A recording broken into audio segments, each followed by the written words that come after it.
What's good, YouTube? We back at it again. Welcome to the Gods of Boxing Talk. Now, for this segment, we want to do it what's hot. And what's hot right now, another motherfucker out there. Just add him to the list, Sass. Hey. Just add him to the list. Yo. I thought this man was the boogeyman. I thought he was. Freddy Krueger? No, it's not him. Michael Jason? Myers. No, not close to Jason. Damn, I can't. Shit, I really can't remember this motherfucker. it would start with a G or yeah. Man. Golovkin. That's That's the guy's name. Gennady Golovkin. That's it. That's his that guy. fucking name. I forgot all about it, B. Well, go ahead and add Gilberto Ramirez to the list. He has called out Triple G. Now, I will name the fighters that have called out Triple G, right? Triple G is supposed to be the boogeyman. Nobody wants to fight him. Number 1, Erislandy Lara. Number 2, Timothy Bradley. Number 3, Demetrius Andrade. Number 4, and he has currently just said that he is in negotiations with Triple G right now, but the IBF has ordered that Triple G fight Dominic Wade in the near future. They ordered that. But Matt Korobov, he's been wanting to fight Triple G since he was in the fucking amateurs and he lost to Triple G, right? Hopefully that fight is an alright fight. Korobov got knocked out by Lee, but I like the fact that he wants his revenge from, losing so many amateurs. So, it's a better fight than Toriano Johnson, that's for sure. Alright. Gilberto Ramirez, Andre Ward, James DeGale. Some of the few names that are not afraid to fight Triple G. Some are higher in a higher division than Triple G. Some are in a lower division than Triple G. Some of those matchups are harder to be made, like the Tim Bradley one. Some of them are not. Some of those fighters are actually moving to 160 just for Golovkin. Come on, man. Come on. Dude. Come on, Golovkin. If you can't fight nobody right now, right? He's backed into a corner. Canelo fucked you. We understand, B. Yeah. We're critical of you. But we will say, we will be the first ones to admit to anyone that we think Canelo is ducking you. We think he's ducking you, alright? We understand that in your division, in your respective division, a lot of people have not wanted to fight you, alright? You've got Sam Sullivan, Felix Sturm, when he was still active, Sergio Martinez, Miguel Cotto. None of those guys wanted to fight you. Darren Barker, none of those guys wanted to fight you. We understand. But Triple G, listen, bro. It's like you're trying to achieve a goal that is that is probably highly unattainable because so many motherfuckers are afraid of you. You know what I'm saying? Billy Joe Saunders has a belt, but he's afraid of you. He's not going to fight you. Daniel Jacobs has a belt. He's not interested in fighting you. You understand? So are you just going to sit in the middleweight division until you force these motherfuckers to no longer be scared of you? It's not possible. Like, it's just like a bully fucking with a punk ass bitch. You know what I'm saying? The bully is like, fight me, bitch, fight me. Pushing him around, smacking him. The fucking punk bitch is like, I can't, I don't know. I don't know what to do. No, stop. He can't force the motherfucker to fight him. You understand? Yeah. And the only way that he can force him is if that punk bitch has some balls in him, right? He has some balls on him, finally got tired of getting pushed around and was like, you know what, I can't take this shit anymore. You know what I'm saying? But I don't see that happening with these fighters. They're not gonna do that. They're gonna hoard the title away from you and they're gonna keep you from achieving your goal. Unfortunately, Triple G, these other sanctioning bodies don't have to do business with the sanctioning body you currently hold. Yep. The WBA doesn't have to be like, alright, I'm tired of this shit. You're gonna fight Triple G, Daniel Jacobs. And then the WBO doesn't have to be like, alright, I'm tired of this shit, Saunders. You're gonna fight Triple G. They don't have to do this. They can hoard the title and keep you from attaining your goal. So as long as that is possible, and you're already 33 years old, turning 34, right? You're getting to that point where you're getting ready to start going down the mountain. Fight other motherfuckers that will get you a better name and boost your legacy. Yes. Please. What do you think, B? What do you think? Nah, man, very well said. I absolutely agree with everything you said. At this point in Golovkin's career, he is 33. It should be about legacy.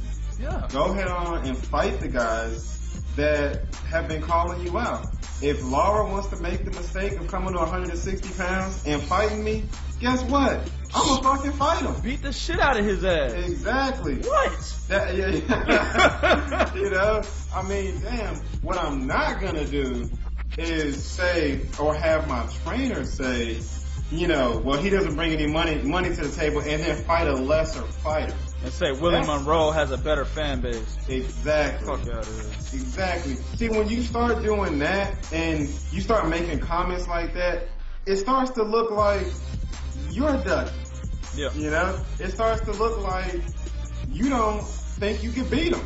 Yep. So you start throwing out these little bullshit comments, and, you know, casual fans, they grasp onto it, and they get involved in the accounting side of boxing, and, you know, they want to talk money and all that other bullshit. Fuck out of here. But at the end of the day, when I hear Bradley say, hey, I'll fight him at 160, come on up here, Bradley. Bring your ass. If I was Triple G, I'd have been like, oh, yeah, you're 140. Oh, yeah, bring your motherfucking ass up here, bro. Up here. Matter of fact, man, I'd have went to wherever that nigga lives, bought the motherfucker dinner with my 100K money that I just made, 150K, sorry. Bought the motherfucking dinner, you know what I'm saying? Been like, yo, bro, come on, bro, let's come to 160. I'm gonna beat you real quick. Let me give you your last supper, cause I'm about to break your ass off, B. Like, that's easy work. And then Tim Bradley has a bigger fan base than any motherfucker you have fought. Erislandy Lara has a bigger fan base than any motherfucker you fought. Erislandy Lara had a pay-per-view event. And his pay-per-view event did better than yours. Even though he wasn't the popular fighter, doesn't matter. He was still a part of it. Alright? So, what the fuck? Fight these motherfuckers. Gilberto Ramirez is a great young fighter. He's 24 years old, right? Yep. He's very fundamentally sound. Okay, he's got a fight with Arthur Abraham coming up on the Manny Pacquiao Timothy Bradley 3 undercard. I have him picked to upset Arthur Abraham. If he beats Arthur Abraham, go take that belt. Yeah. Go take the fucking belt. You will be a 2-time champion in 2 different weight classes. That is better than unifying or trying to unify a division where motherfuckers will keep the titles away from you. Exactly. Come on. I don't understand. I really don't understand what they're doing with Golovkin right now. Me personally, I believe that they only want big names for Golovkin. You know, they only want guys like Canelo, who, you know, we know Canelo's been, you know, skipping them and ducking them, you know, and it just seems like they want to paint Triple G as this boogeyman, but they don't want to fight the guys that will legitimately get in the ring with them. Yeah. And I mean, it fucking sucks. The Andre Ward fight would have been a great fight. It would have been a great fight. If he would have lost, I would have been a fan regardless, because he took the fight. I would have been like, yo, it's okay. You still a beast. You went up there and fought this motherfucker, or you know, y'all went to whatever weight y'all went to and y'all fought. You still a beast. I would have gave him more credit, even in a loss to Andre Ward, than I give him credit now, knocking out all these C-level fighters. And that's the thing, people. I'm not gonna call him a boogeyman. I'm not gonna call him a beast. As long as he has legitimate opponents out there who will fight him, and he's not fighting them. I am not going to give him credit for beating anybody. Anybody on the names on his list, I don't give a shit about any of those guys. I don't care what they've done. I don't care who they was in the ring with. At the end of the day, they were not on the same level as a Gennady Golovkin. And you can go back and watch all of our videos. Neither one of us has ever said he's garbage. You know, I've never made a statement saying he's garbage. I know Skizz never made a statement saying he's garbage. We just want to see him in the ring against somebody that will actually challenge him. Absolutely. And I think Erislandy Lara is a very good challenge for him, regardless if I think he'll win or lose. You know, Gilberto Ramirez, if the young gun want to call me out, guess what? Beat him now. Beat him now before he learns. Exactly. beat him down before he gets better. Yeah. So, you know, I mean, honestly, I have to question Golovkin and his handlers.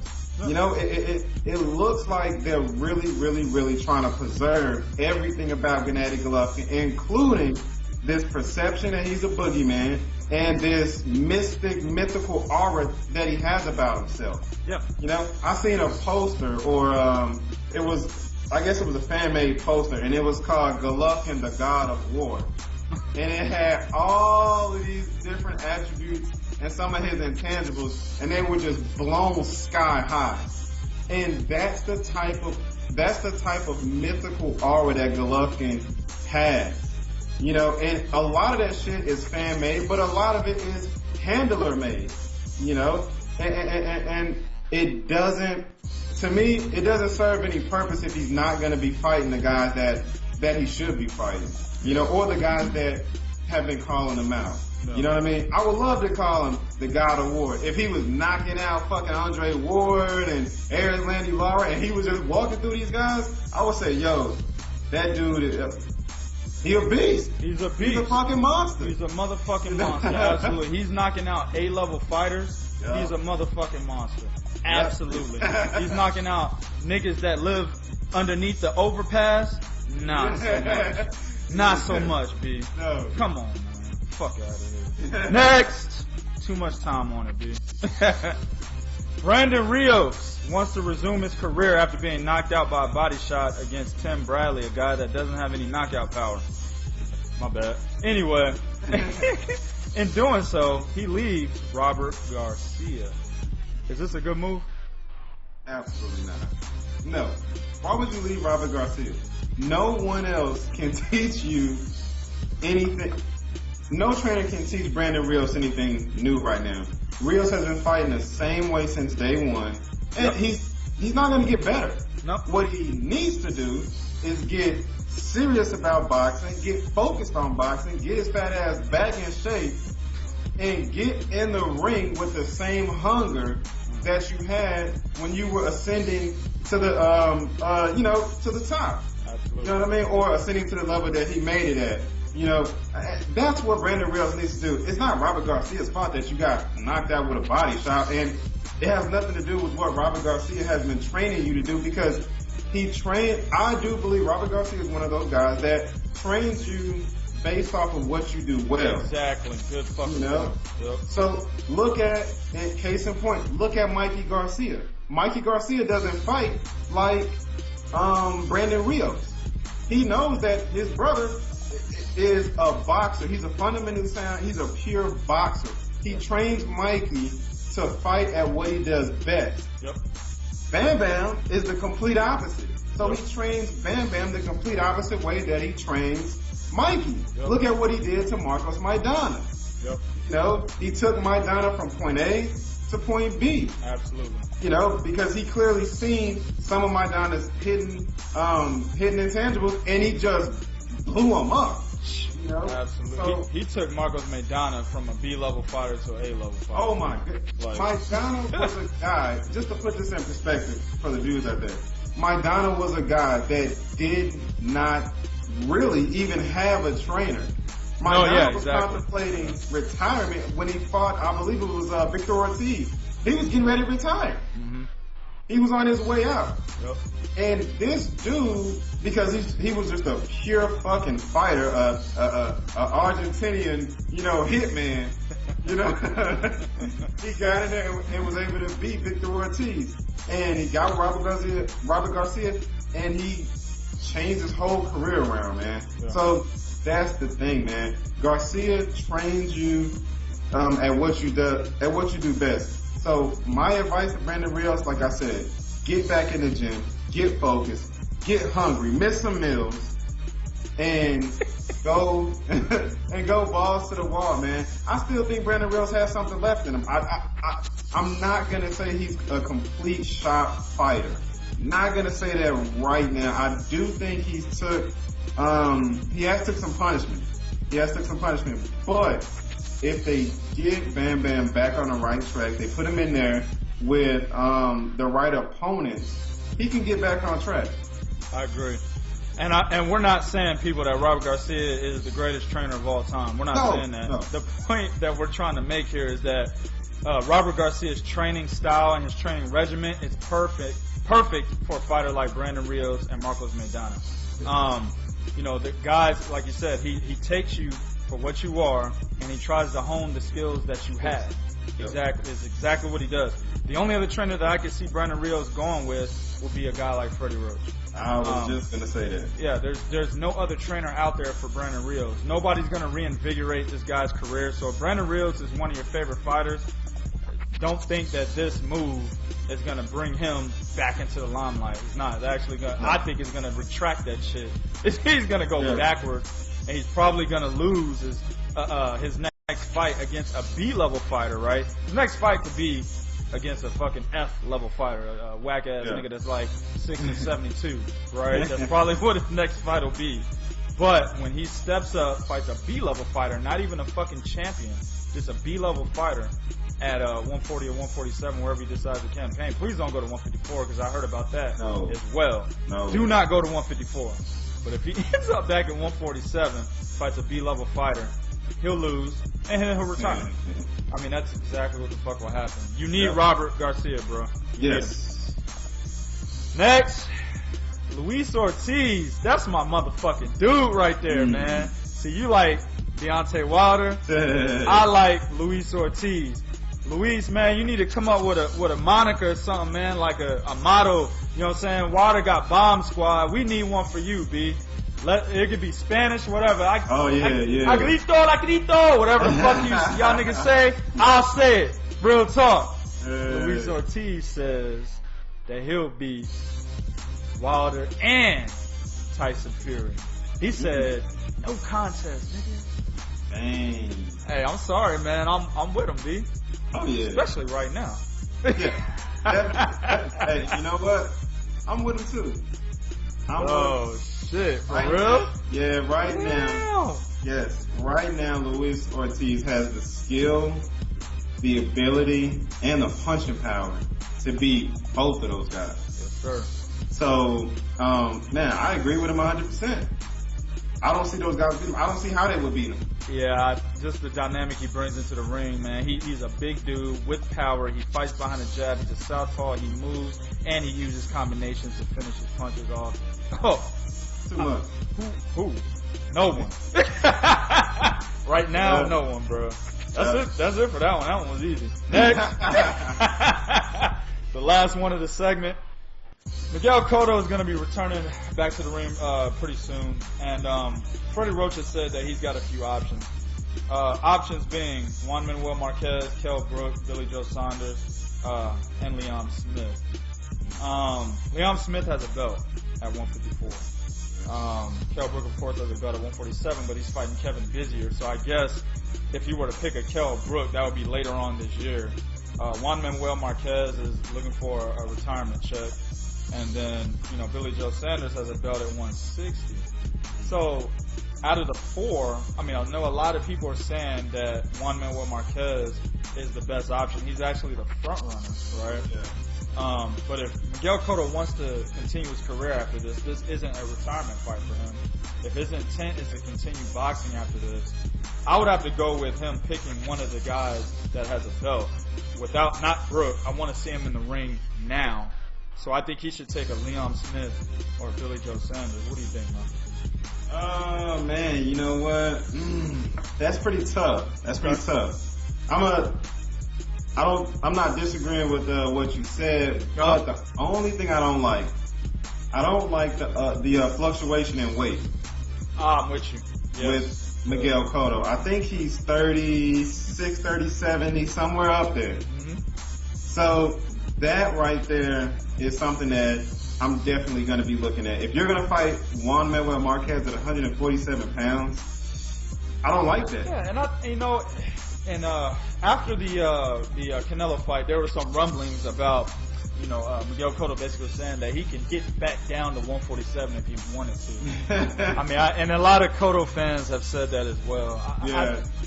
It's kind of hard for me to believe that you were at 160 You know, I think he weighed the most was like 158. Times, but that I just don't see him being able to, as a 36-year-old, like you said, without draining himself, kind of like what Oscar De La Hoya did for Manny Pacquiao. I don't see him getting down to 147 without being that drained. Exactly. And that was going to be my point. He could probably make 47. Yeah. You know, he could probably make it, but I mean, he's going to be pale, very skeleton-like, and I'm not sure if he'll get a chance to step on the scale because he might fall out. Motherfucker might fall, B. Straight up, man.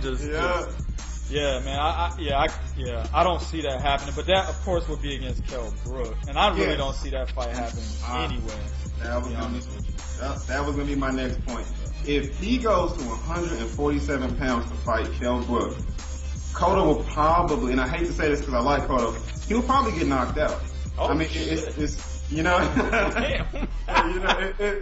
it's just the weight. You know, the weight I think would take so much from him, and you're fighting a cat that is a big 47, and the motherfucker hits hard, and he has a very good jab. Right. So, man, Brook might finish him. You know what I mean? Just like I said, just off of the principle of fighting at 147 pounds, man. But so I'm definitely gonna agree with you. I would like to see him against Billy Joe Saunders or Liam Smith. Smith is at 54. You know, and I believe a lot of the Cotto fights at 60, he weighed about 155, 156, somewhere around that. Somewhere in there. I can't remember. Yeah, you know, so. There's catch weights and shit in there. Yeah, exactly. So that wouldn't be, you know, much of a decline in terms of, you know, the amount of weight that he has to use. And Billy Joe Saunders is right within the weight division that he was fighting in. So those two guys are more likely than anything. Marquez definitely has the name, but it's just a weight issue. But like I said, I wouldn't be against it. Shit, if he fights Marquez, he fights Marquez. You know, I actually want to see Marquez back in the ring. Yeah, it's been a while. It's been a while, exactly. So, hey, I mean, Marquez has bad knees. Miguel Cotto would be killing himself to make weight. Good make for a good fight. It's a handicap fight, dog. Yeah. Well, yeah, just to add to what you said, Billy Joe Saunders has said in the past and in recent times that he's willing to fight Miguel Cotto in the United States. He actually said that before saying that before he went in negotiations with Triple G for the $4 million and the $3.1 million to have a fight in the UK, he said he wanted to fight either Canelo or Miguel Cotto. And he also said in that same statement that he'd come here to the United States to fight Miguel Cotto. So if he's willing to fight Cotto here, and he's got a belt, and I think that's a winnable fight for Miguel Cotto, especially the way he looked against Canelo. That's a very winnable fight for Miguel Cotto. And if he's willing to, you know, he's got the mindset of continuing his career afterwards, he's going to be a champion. You know what I'm saying? Then you got Liam Smith. Liam Smith called out Shane Mosley, Laura, and Cotto. While I think he's just doing that to get a name for himself because he's probably the most unknown champion there is right now out of in boxing. You know what I'm saying? So he's just doing that to get a big name. But if the Cotto fight comes to fruition, that's another guy that's too green to be having a belt right now. He's a good fighter. I don't think he's ready for a guy like Miguel Cotto, though. So that's why I think those two fights would be good for him if he wants to extend his career. If he doesn't want to extend his career after the fight, just fight Marquez. That's a good fight. People are going to want to watch it. A lot of people want to see it already. So, all right, fam. That's going to conclude this segment. YouTube, do what you do in the comment section would be real. This is real talk for real fans. 1.